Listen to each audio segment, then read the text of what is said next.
The breakdown of each NFL division continues right here on Listen Up. With the AFC East in the spotlight, all eyes are on newly acquired quarterback Cam Newton and the New England Patriots. Rookie Tua Tagovailoa and his devastating hip injury he experienced in college. How many snaps could he see in his first year? The keys for Buffalo to continue success and compete against New England. The New York Jets' decision to trade away safety Jamal Adams and C.J. Mosley's absence this season. The story behind how a woman in Nebraska found her long-lost sister after being diagnosed with COVID-19. We send you north live in Maryland to Philip and Ryan. Oh, Maryland. Yes, sir. My beautiful Maryland. Have you been out lately, Ryan, since this coronavirus pandemic has taken over? Yeah, I've been out a little bit trying to soak up the sun a little bit when I can. Soak up the sun without any swimming pools, though. Yeah. Yeah, no swimming pools. I'll tell you that. You know how much I like to swim during the summertime, and now nothing. The covers are on, and everything is tightly shut down around here.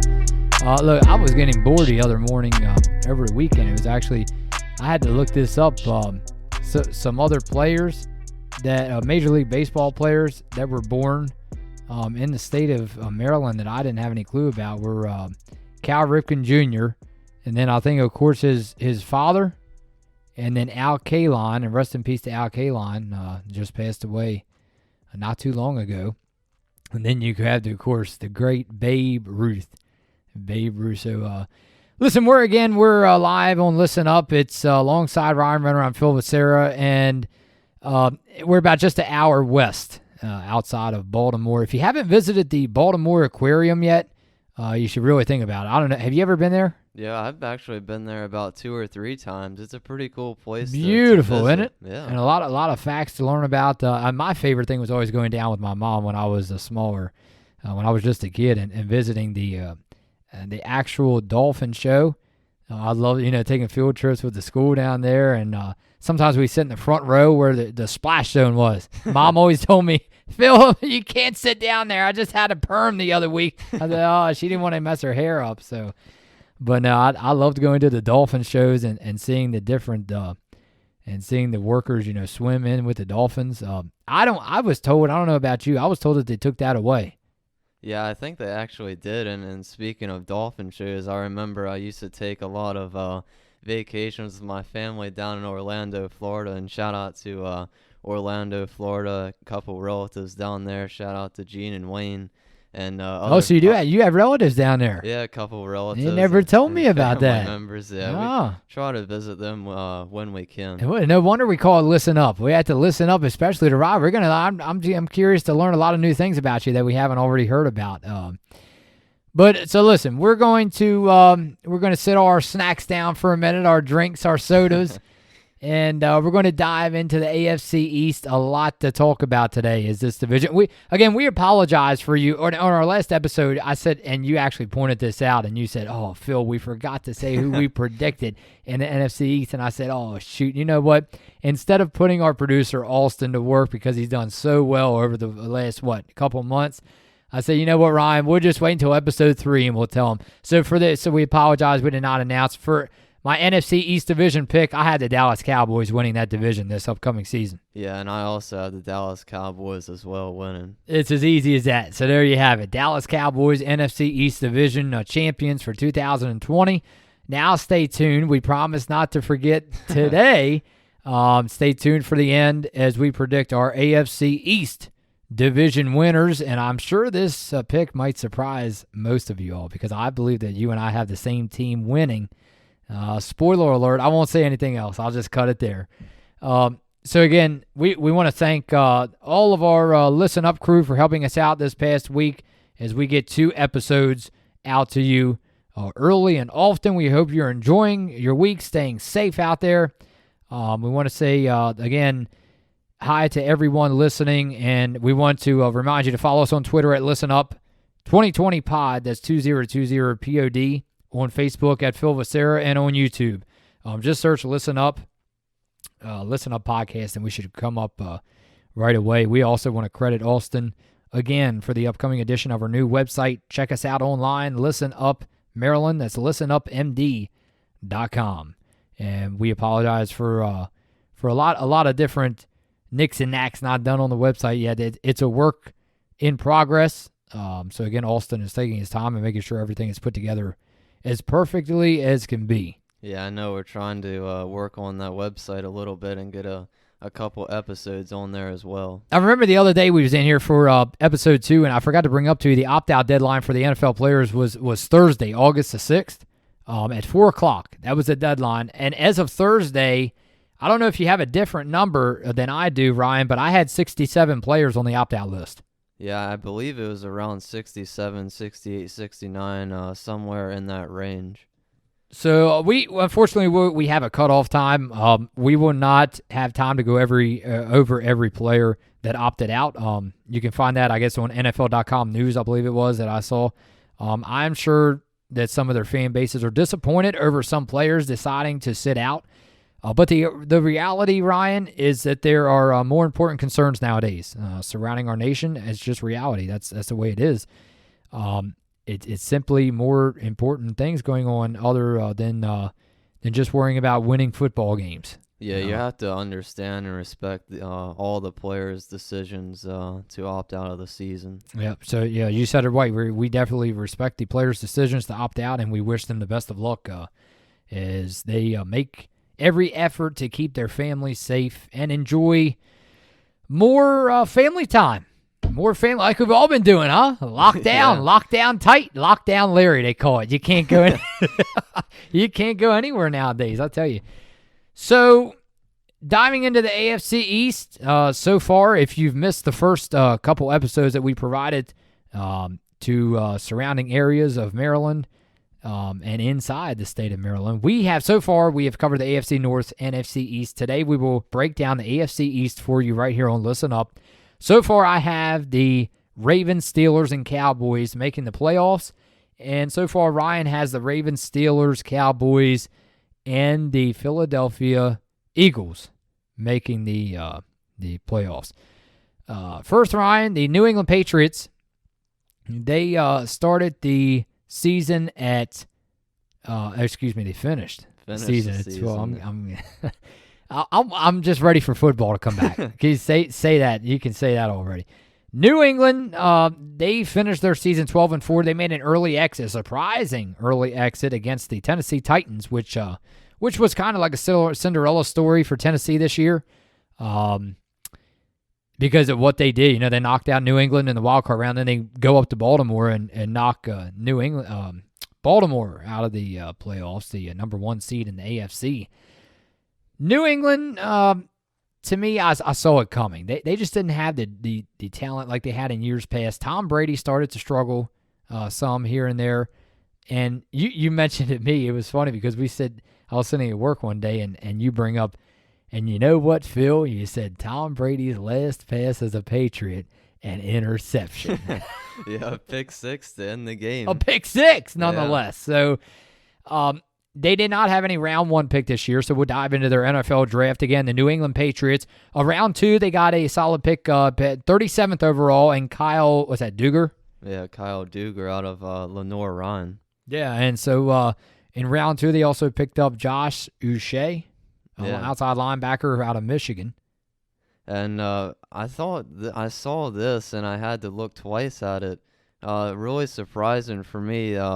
New England in round 5, they took a place kicker out of Marshall, and it's really interesting because you don't really see a lot of special teams players, kickers and punters get drafted, but really surprising they decided to take a kicker in round 5. Well, and that's true. And then, but look back up in their round 3, pick 87, Anthony Jennings, and outside linebacker out of Alabama. Brian, I looked at these players' highlights, and during the offseason, I thought for sure that he would go in for rounds 1 or 2, let alone he was on the board until round 3. Yeah, a really versatile player, and Jennings will be able to replace Kyle Van Noy, who the Patriots lost in the offseason. So right now they're big, and again, this is not only in football. This is going towards the media attention as well. What picks up the most media attention right now? I mean, can you argue? I have the biggest free agent signing this year, a 1-year deal. Everybody knows Tom Brady. That seems to be taking over the NFL nowadays. That news some of the biggest offseason news. Tom Brady leaves New England, considered the GOAT, the greatest of all time, and he leaves New England, and he decides to go to Tampa Bay. Tampa Bay, yeah. And what a surprising move. I'm telling you, a lot of fans, Patriots fans, thought he would finish his career there, but a lot of surprising news came out after that move was made that Bill Belichick and Tom Brady, they didn't have the relationship that everybody thought that they did. Yeah, really surprising move. Great pickup for the Buccaneers. Jameis Winston couldn't really get it done for them down in Tampa Bay, and after 20 seasons, really great career for Tom Brady with New England, obviously winning 6 Super Bowls, so definitely one of the greatest of all time. Yeah, he definitely did everything he could there, huh? I mean, you're lucky if you win one in the National Football League. Can you say that again? How many? How many? 6. 6. Incredible. So, incredible. Look, and then again, the biggest loss this year, Tom Brady. But again, Cam Newton.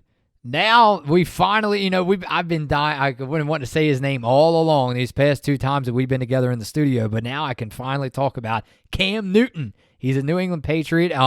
He's coming off of actually, what was it, leg surgery? Yeah, he had left foot surgery. Left foot surgery, okay. And so now he's coming off of surgery. Everyone, the question mark is surrounding him on whether he can play like his old self, the MVP style that we saw while he was in Carolina. Yeah, I don't think he's had an injureless season since 2014, so that has to be a concern for New England. If he does go down again, it's pretty much bound to happen. If they don't shore up that offensive line, Cam Newton, obviously a runner outside the pocket and takes a lot of big hits, so he'll have to hold up on those big hits so he doesn't get injured again. Well, and I guess so. Here's a spoiler alert, because I obviously we don't have the New England Patriots winning the division, because I'm going to tell everyone right now, no, I do not think that they make the playoffs. I think this is the first year in many years that they go on to miss the playoffs. Not due to Cam. I think Cam Newton will still have a solid year, but it's Ryan. They've lost a lot of talent over the years, and although they've done a lot of winning, but we saw them decline in. I mean, how many times we were just surprised to see them go into the playoffs as a wild card team? How many times has they went in as that top seed? Yeah, I looked up the stat, and since 2003, from 2003 to 2019, the Patriots have won the division every single year except one year in 2008, the Dolphins won. So that's just incredible, an incredible dynasty in New England. But I think it also comes to an end this season. Well, again, don't doubt head coach Bill Belichick. If they do end up winning, again, it's going to prove us wrong. But don't be surprised. We're not doubting Coach Bill Belichick and of course, what he can do. He's always looking for all-season talent, is he not? Yeah, he definitely is, and one of the best coaches in the league for sure. Yep. So, again, moving on from Tom, and now I'm curious, do we get the answer finally of who is actually better? And I know that's been a big topic surrounding the sports world as well. Now that Belichick and Brady are playing elsewhere, they're separated. The big question: who is better? Was it really the coaching all that time, or was it Tom Brady? Yeah, who's going to make it to the playoffs first? Is Tom Brady going to be able to do it with a new head coach, and will Belichick be able to do it with a different quarterback? And if both of them make it, who will make it further? And wouldn't that be something? New England and Tampa Bay Super Bowl. Yeah, that'd be really I interesting. tell you, that's almost like a dream for Buccaneers and Patriots fans, because I tell you, that would be that might be arguably the biggest Super Bowl in the history. Yeah. In the history of it, just because of Tom Brady, considered the greatest of all time. So again, we have the New England Patriots missing the playoffs, first time in a long time. Yeah. Moving on to the Buffalo Bills, they finished 10-6. Their starting quarterback Josh Allen. A lot of Buffalo Bills fans see this team on the rise, kind of like New England was for years in a row. Buffalo Bills fans, they have something to be excited about for their future. They've done a lot. They've lost a lot of games in recent years, recent memory, but finally the Bills fans have something to cheer for. Yeah, they went 10-6 last season, and they could have honestly won the division last season. They lost in New England both times, and both games they could have easily won. They just turned the ball over way too many times in both games. I remember watching the first game, and I think they had like 3 turnovers that game, and it's just What was that, against J.J. Watt?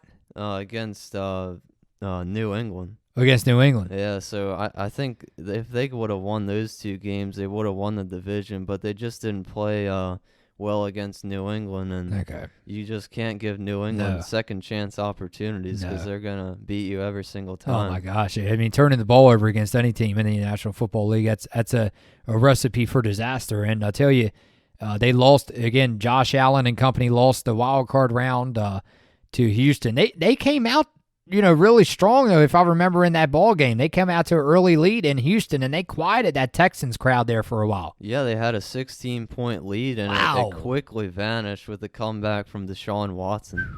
I'll tell you what. So, again, they were like New England. They did not have a round 1 pick in this year's NFL draft. In round 2, they selected a defensive end, A.J. Espinosa. Yeah, definitely a good pickup for them, and he's not one of the quickest guys, the quickest edge rushers coming out of the draft, but his size and strength will be a good fit for the Bills in their defensive line rotation. Good fit, yeah. So did they have what was their starting running back? Devin Singletary, and he's still there. Yeah. All right, so that's and the reason I asked, they moved on to round 3, 86 overall. They drafted Zach Moss, running back, so he could maybe complement Devin Singletary and get some snaps on that depth chart, maybe land in the second spot behind of Singletary. Yeah, a good backup for Singletary. And one draft pick the Bills I want to highlight is Jake Fromm, quarterback out of Georgia. Unexpected turn of events in the draft. I didn't expect him to fall quite that deep in the draft. Round 5, huh? Yeah, the Bills took him in round 5 and provide a backup for Josh Allen. Another drama story, if you ask me. So, because again, you're right though. They had the NFL had Jake Fromm falling in rounds 1, 2, or 3, but again, round 5. I mean, that's late. So again, hey, it's just another reason to have a chip on your shoulder. You know what I mean? That's right. Yeah. Moving on to, they also picked out actually a kicker. They also, look at that, round 6, they got a kicker, Tyler Bass. At round 6, they also had a pick wide receiver, Isaiah Hodgins, and then they got a defensive back, Dane Jackson in round 7. Yeah, so maybe some kicking problems in the AFC East division that New England and Buffalo have to address there. Right now, I have as their, Buffalo, did they make a splash, kind of like the Miami Dolphins in free agency this year. I'll go down the whole list of my, and then I'll point out, I had my 2 biggest names of the free agent signings, but I couldn't really make a choice which one was bigger. Listen, every free agent, you have these guys that are signed to smaller contracts, maybe 1 year, but all of these names, talk about big names in the NFL, and I'm sure that you'll go off once you hear some of these names. They picked up running back Tywan Jones. They picked up defensive tackle Quentin Jefferson from the Seahawks. They picked up defensive tackle Vernon Butler from the Carolina Panthers. They picked up a linebacker. I'll only say his first name. It was Tyler Medicovich from the Steelers. I believe that's how you say it. They picked up my man that was born right down here in Gaithersburg, Maryland. Wide receiver Stephon Diggs now plays for the Buffalo Bills. Cornerback Josh Norman from the Redskins. The Bills signed defensive end Mario Addison from the Panthers. And then linebacker A.J. Klein from the Saints. I'm out of breath saying all that. Oh, yeah, my. And also on Sunday we learned that they traded for an undisclosed 2020 draft selection, and they got cornerback Michael Jackson. So the Buffalo Bills did. Yeah. Wow. So another, because I think they probably did that because E.J. Gaines opted out, so maybe they needed another cornerback there. Makes sense. But I tell you, for a group that had a solid year, 10-6, they made the playoff. that's a lot of talent that's added to a 10-6 team. Yeah, definitely. And running back Tywan Jones is just he's not really gonna back up Devin Singletary. He's more of a special teams player. And they also got Jason Kroom, a tight end, so trying to buff up the offense a bit for Josh Allen. Yeah, again, I have my top two. I have Josh Norman and Stephon Diggs, the biggest, Norman for the defensive side of the ball, Diggs for the offensive side. Diggs, it's funny, I was reading an interview that he did for a local, I don't know if it was a local station or I guess it was near Buffalo, up there near New York, Orchard Park, and he said that, when he was around elementary school and middle school, he went in elementary school. He was actually in middle school. He was buying his own clothes. He wouldn't let his mom go shopping with him at all. And sometimes he didn't have everything that actually he wanted, so he would borrow some clothes from his friends. And now Stephon Diggs is one of the most stylish competitors in the National Football League. And I tell you, when he comes out for his interviews, he's styling, isn't he? Yeah, he looks like Cam Newton now. Much like Cam Newton. Oh, yeah. my gosh. So, again, hats off to Stephon Diggs for making it. Wide receiver that set his mark and actually landed his cleats right there in Canton, Ohio, that I got to see personally, up close and personal. His cleats are now, if you all have never been to Canton, I really strongly recommend that you make your way up north from where we are and go see Stephon Diggs' cleats from that Minneapolis Miracle. What a game. Yeah, one of the best games. I remember watching that game, and I just couldn't believe that they were able to pull that game off and beat the Saints. The kind of stat, it speaks for itself. You all go look at the stats of Stephon Diggs, but he has the stats to back him up. He's one of the premier wide receivers in all of football. Yeah, the Vikings' number one wide receiver, and then just traded him away for that first-round pick. So my two, the players that I have, my two top ones that the Jets lost this offseason, Frank Gore, he's gone. He went to the Jets, and then Shaq Lawson, and he went to the Dolphins. Isn't it interesting how you see a lot of these players get drafted by colleges, and for some reason I see a trend going here where they love to go with their division rival teams. I guess maybe they're trying to prove something, but if you get drafted by the AFC, usually you stay in the AFC. If you get drafted by the NFC, usually you stay in the NFC. So it's interesting to see Gore and Lawson go to rival teams. Yeah, looking at Frank Gore, he's already been to Miami. Like you said, he was on Buffalo, and now he's on the Jets. And then Shaq Lawson, he was also on the Bills. Then, like we said, they lost him this season, and now he's also on the Dolphins. So it seems like most of these players like to stay in the AFC East. Phew, it's a merry-go-round. I'll tell you, I can't keep up. I'm glad you're over there with me because these players are moving nowadays, aren't they? Yeah. I know I remember talking to our grandfather later back in the cold months of winter this past year, and he was telling us how these football players, they never moved around like they do nowadays.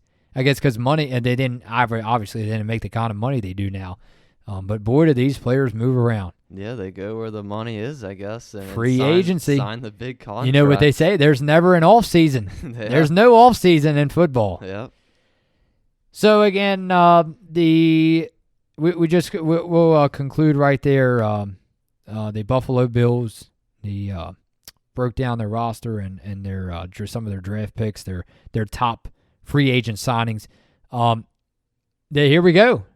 The Buffalo Bills, I have them making the playoffs, Ryan. There's your spoiler alert. I guess you don't have to stay until the end now since we gave it away. It's the first time Buffalo has won the division since 1995, if our prediction proves to be correct. Yeah, I also have them making it and winning the division. Won't have to go up against Tom Brady anymore. And like I mentioned before, they could have easily won the division last year if they wouldn't have lost against New England in both of those games. Yep. Moving on to the New York Jets, they finished the year 7-9. I don't want to say they're total rebuild mode. I mean, it seems like to me that they had, they were pretty close to competing last year.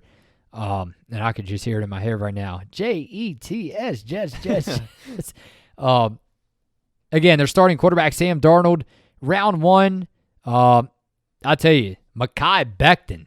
a big guy. And we were watching an interview on NFL Draft. They said, you know why he's big? Because his mom is a caterer. He can eat, boo. He eats a lot. He can eat, buddy boy.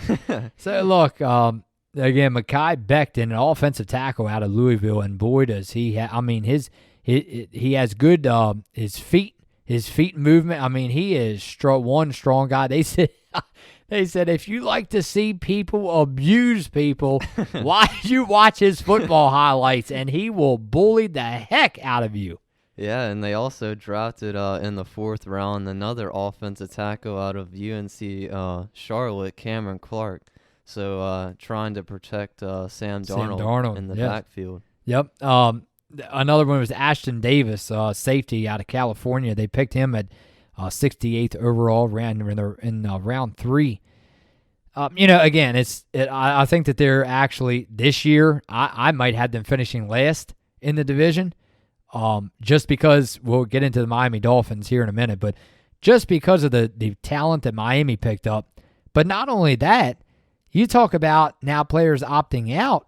And now even C.J. Mosley opted out. So how big of that is, once a former star in Baltimore is signing a big deal with the Jets, and now arguably is this their defensive leader, C.J. Mosley? If he is, he's gone. Now what do the Jets do? Yeah, a huge loss for the Jets. And when he came to the Jets last season, he made an immediate impact, and then he went down with that injury, and now this season opting out because of the virus. So a huge loss. And the Jets also lost another linebacker, James Burgess.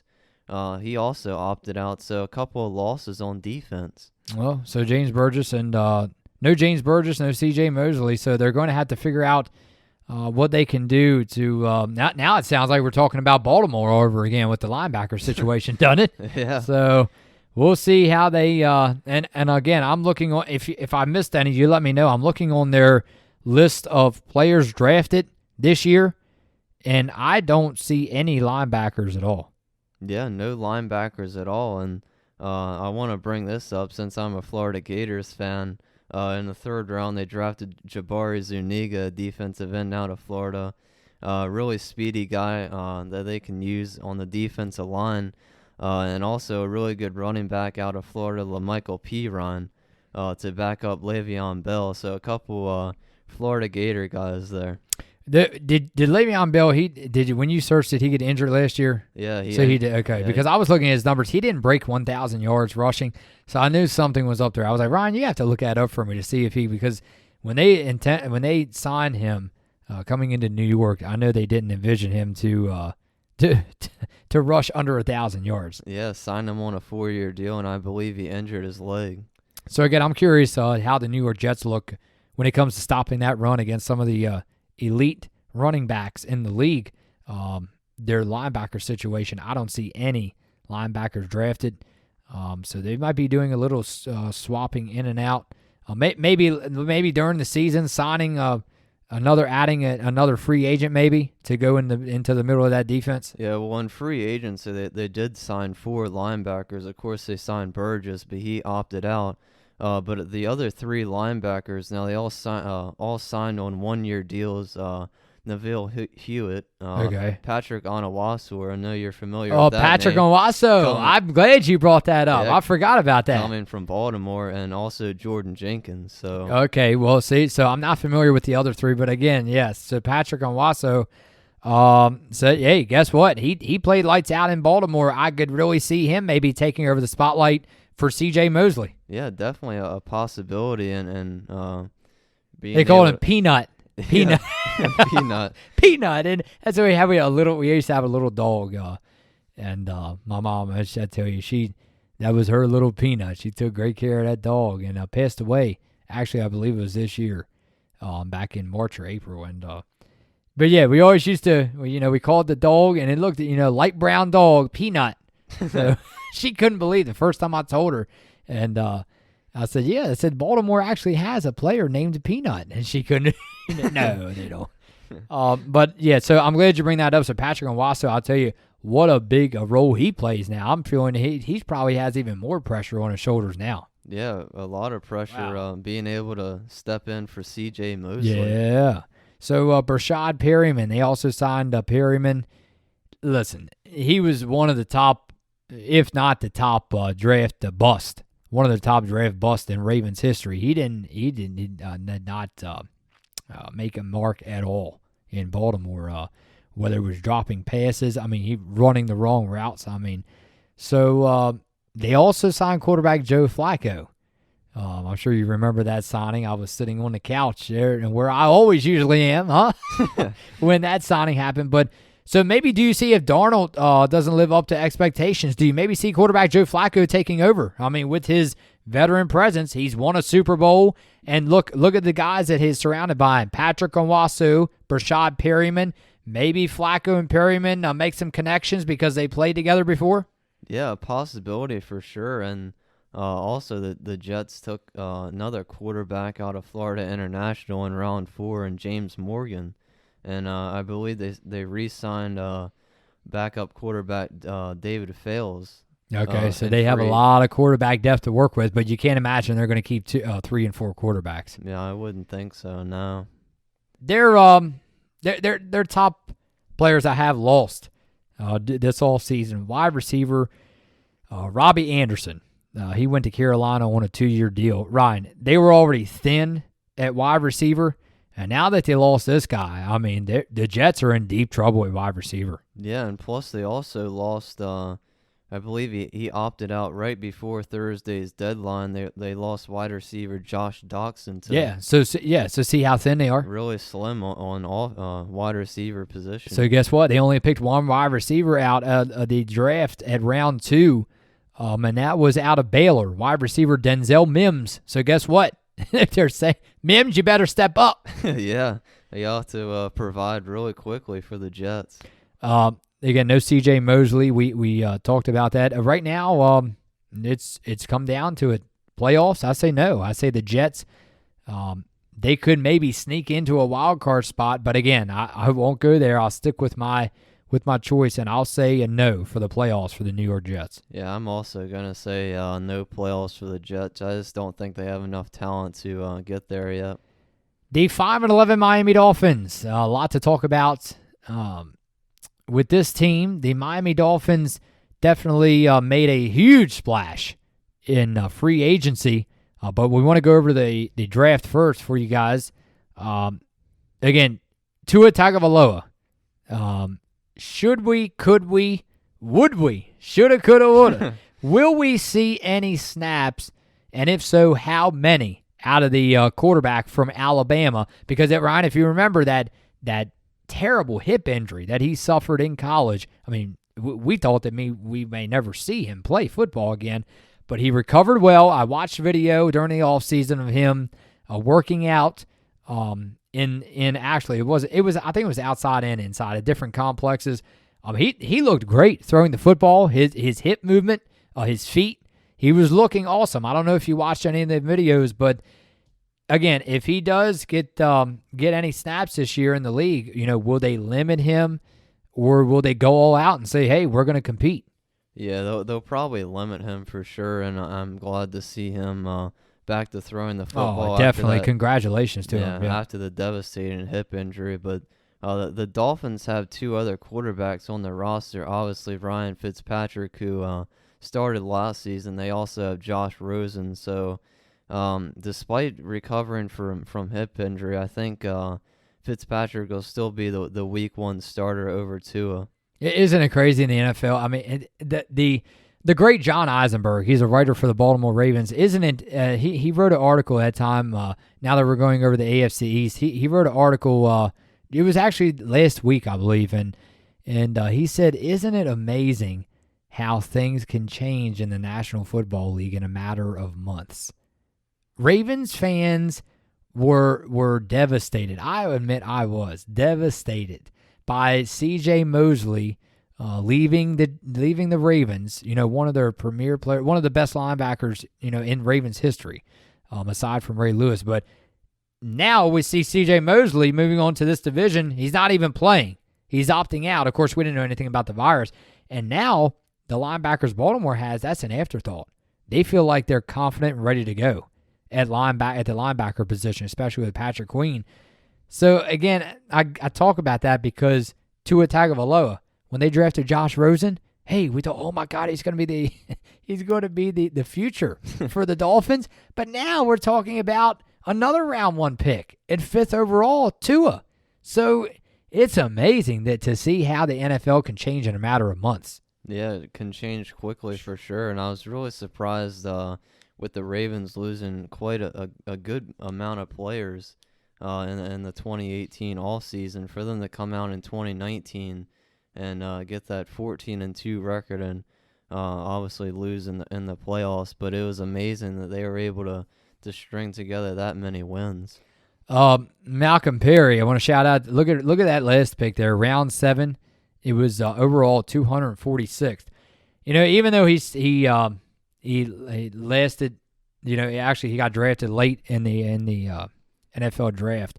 Malcolm Perry, a wide receiver right here in our backyard, Annapolis, Maryland, played for Navy. I want to congratulate him, my man Malcolm Perry, for making the NFL. I don't know, was he listed at wide receiver? Yeah, I believe so. He was listed at wide receiver. But he played a lot of quarterback, I believe, for the Navy. So I don't know if we'll see what kind of future he holds and whether he can keep a roster spot with the Miami Dolphins.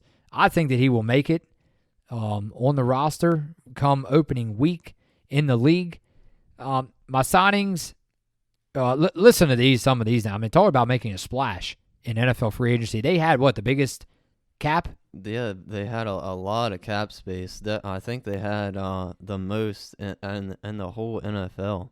So, again, the most cap space in the NFL to spend, well, you can expect that when you're one of the worst teams for, many years. Yeah. So they had a lot of money to spend, and boy, did they spend it. $57 million guaranteed to cornerback, defensive back Byron Jones, and he come from the Cowboys. From my Cowboys, yep. That's a 5-year, $82 million deal, and that's $57 million guaranteed, Ryan. Yeah, making him the highest paid corner in the league. I tell you, I think they have, between the strong safety and free safety now, they have the richest backfield in football. Yeah, they have the second highest paid corner in the league also with Xavier Howard. Wow. So defensive end Shaq Lawson also signed for $30 million, $30 million 3 years. That was $21 million guaranteed. Their outside linebacker, Kyle Van Noy, you mentioned that he left the Patriots, and he went to the Dolphins on a 4-year, $51 million contract, $30 million guaranteed. And then, of course, you have offensive guard Eric Flowers. They gave him $30 million. And then running back Jordan Howard, 2 years, $9.75 million.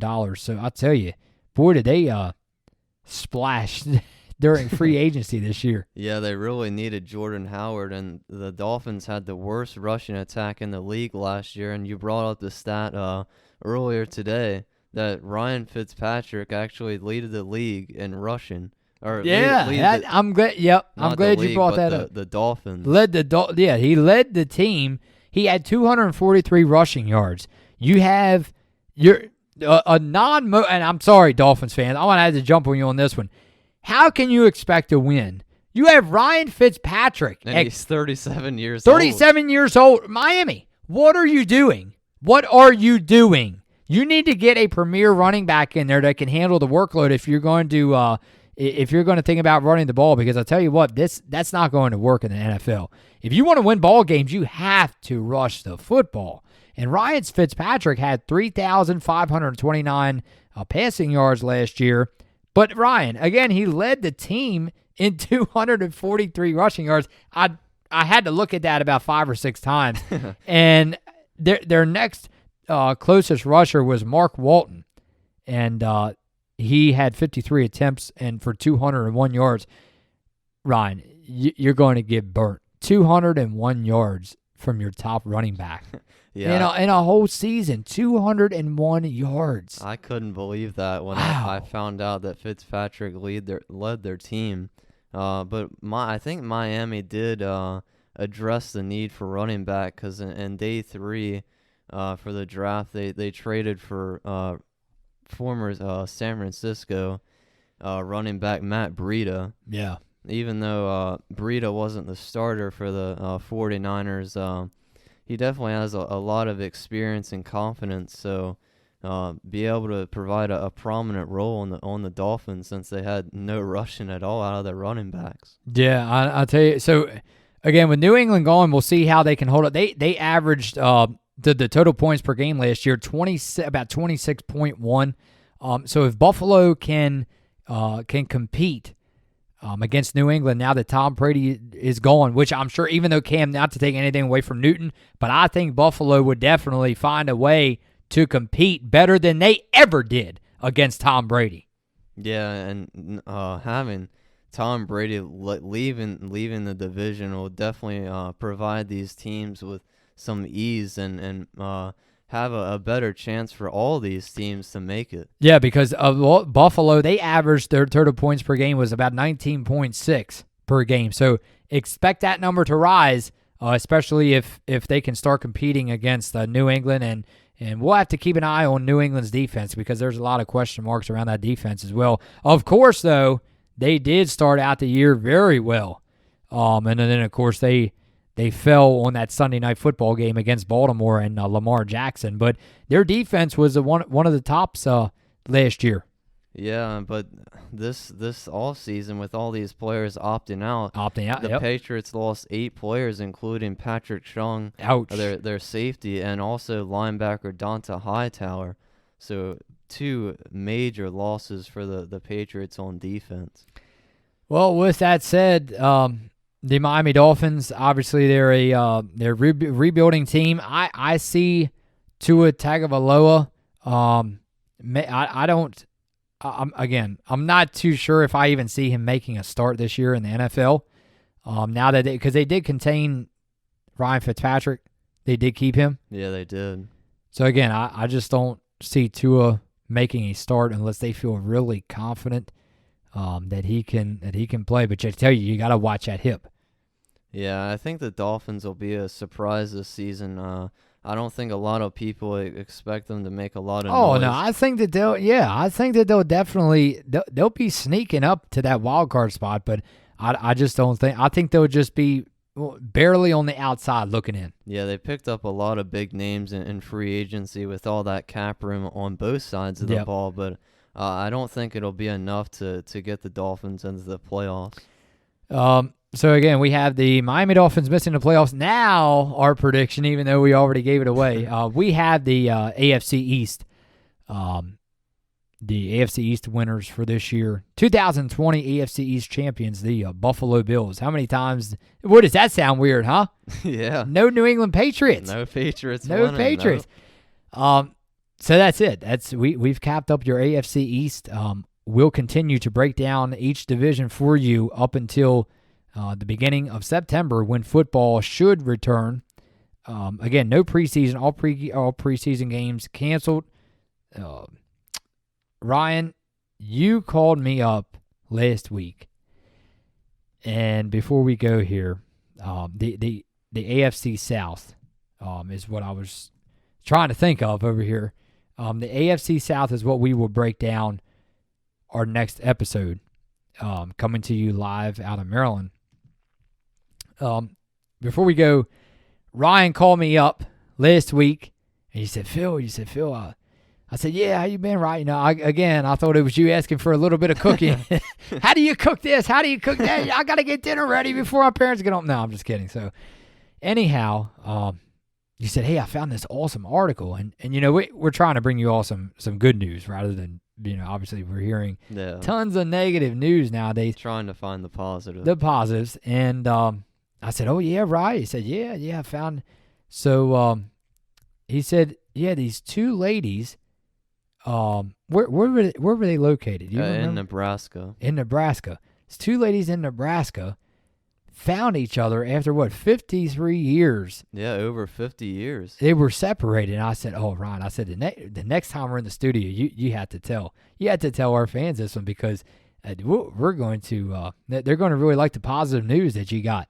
So, so that, what happened? It was 2 sisters, and obviously you told me something about her aide, because I don't know the full throwdown. Her aide found her in the hospital. Yeah, so Bev Barra, a medication aide at the Nebraska Rehabilitation Center, she looked over a patient list one day, and and suddenly a name popped up on her list, and it stopped her cold. It was Doris Crippen.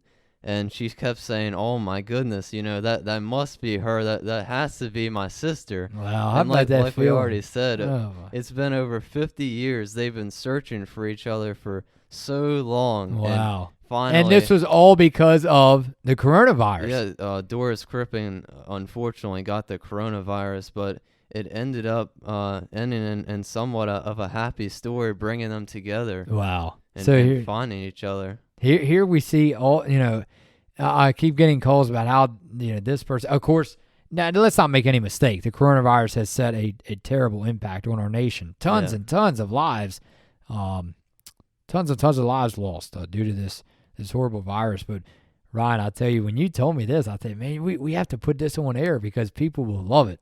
Yeah, definitely a positive story and one that ends in a happy ending. And Barrow worked at the rehabilitation center for over 2 decades, so she has a lot of experience, and I thought it was just amazing that after 50 years, they've been searching for each other, and for Crippen to come in to that rehabilitation center, and amazing for them to find each other and learn that they're sisters. I'll tell you, they say everything happens for a reason, don't they? Yep. And the coronavirus it sent her to the rehab center, and she eventually found her long lost was a sister. Yep, sister. Yep. So, well, again, they say and I do hear the bell ringing outside. How about you? I hear the bell, and everything happens for the reason for that bell ringing. It's time to go. Austin said it's time to get out of here. So, again, on our next episode, which will be number 4, we will release our predictions for the AFC South. We'll break down draft picks, free agent signings, and key players that are lost from each team. I'm Phil Becerra. And I'm Ryan Renner. Saying a good evening from Studio 6A, live right here in